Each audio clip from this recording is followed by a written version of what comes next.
I'm Joe Evans, and this is Eat Drink NYC. On this show, we're not going to be talking to Bobby, we're not going to be talking to Mario. Anthony and Andrew, they're not going to be stopping by to offer their insights. Although, I'll tell you the truth, if they wanted to, we'd gladly have them. I've been running around New York City most of my adult life, and I think I've garnered some insights into what's good and what's not. And I hope I can pass that along to you. That's what we're going to do on this show. We're going to visit places that you may not know, like you know all of the other big places, but places that are just as equally good, are serving some good drinks, some good food. So we're going to start off here at Barkogi today in Turtle Bay in New York City. So come on in, let's see what's happening.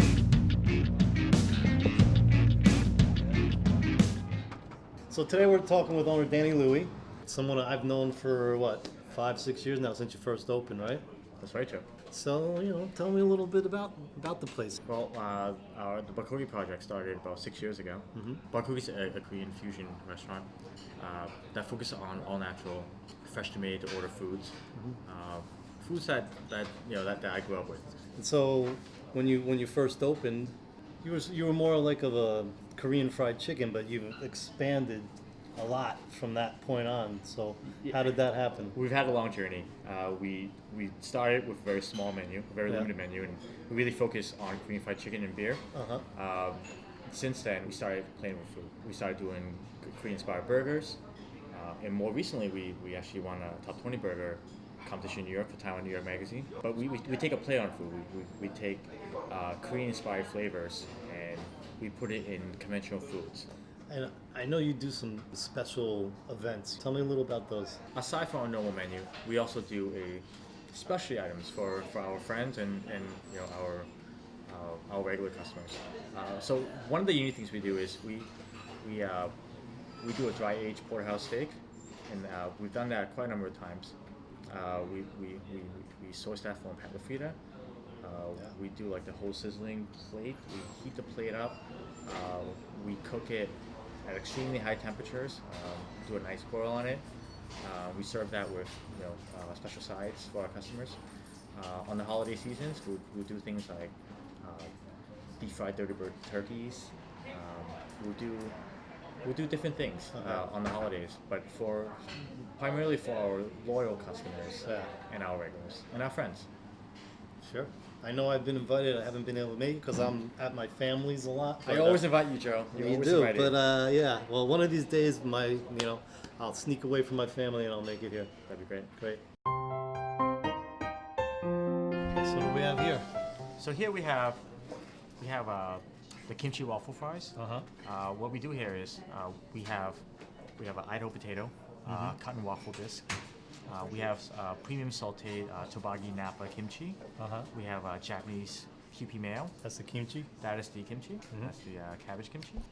And that's tossed together with a little Kewpie mayo and a Japanese aonori seaweed powder. And what you have in the dipping sauce is we do a sriracha aioli with a little bit of a citrus finish. What do you think, Joe? Really good. Crisp and flavor, the crispness, and then the kimchi is a little crunchy too, and there's a tiny little hint of heat, but not really, really good. All right, that's what I'm talking about. Look at that burger. Look how thick and juicy that looks. So tell me a little about it. Okay, so this is our famous bulgogi burger. We start with a fresh halibut brioche bun that's toasted. We have an 8-ounce short rib marinated with bulgogi sauce. We source our meat from Patlafrida. We get it fresh on a daily basis. Beneath that, you have a roasted plum tomato and hydroponic Boston lettuce. And then we have a special house aioli sauce in the middle to finish it off. In there, okay. Pair this with some truffle fries. So there's truffle oil on the fries? We toss it with truffle oil. Mm-hmm. We use Idaho shoestring fries. salt and pepper, a little truffle to finish it off. That is so good. I mean, the burger is just, it's sublime. Like, it just sort of melts in your mouth. And all the other flavors that are in there, especially the little touch of the aioli sauce, it's really good. Thank you. Really good.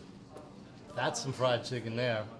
Tell me about this. So, Joe, this is our famous all-natural Korean fried chicken. Uh-huh. We double fry it to create that double layer of texture between the crispy outer shell and the moist and very juicy chicken in the middle. Okay. After the fry process, we glaze it in our house-made sauce. We make House what sauce? our house-made sauce. House-made. We do a soy garlic, Okay. and we do a 3 chili hot and spicy sauce. Okay. We also have this in soy and garlic. We also have this in salt and pepper. Okay. And we paint each individual piece by brush. Okay. And it creates a very light coating of sauce on top. Nice. It's absolutely delicious. And We what- pair what- this on the side with mu, a Korean pickle radish Okay. that we make in house as well, and that pairs very well with the chicken. Nice and crispy, right? It's so crispy on the outside and succulent on the inside, moist. Ah, man, a little bit of heat. Nice. Thank you, Joe. Yeah.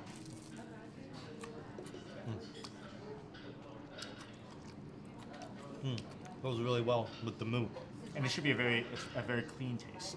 It's Oh, not very yeah. greasy. No, it's not. It's not. There's no grease going all over the place. It's We only use healthy soybean oil, and we use fresh soybean oil every day. beautiful, beautiful. I've known you, like I said, since this place first opened, and I've seen the transformation here. I don't know how many taps do you have? Well, we have 20 beers on draft. 20 and beers we on have another draft. 20 beers in between bottle and cans. 30 different types of whiskey, 30 different types of vodka. But not just the hot spirits. We also have like Korean flavors, like soju. Okay, We do a lot of fantastic things with soju. Soju is like a sort of like a vodka, but Soju- lighter, less alcohol. Soju is like a Korean rice wine. Okay. It's a very popular. It's like the national drink of Korea. Okay. Can we try a soju drink? Yeah. What do we have here? So this is a lychee martini, a house special. So skewered of lychee fruit with soju, vodka. We have a lychee infused concentrate, and a little bit of grenadine. Take a sip.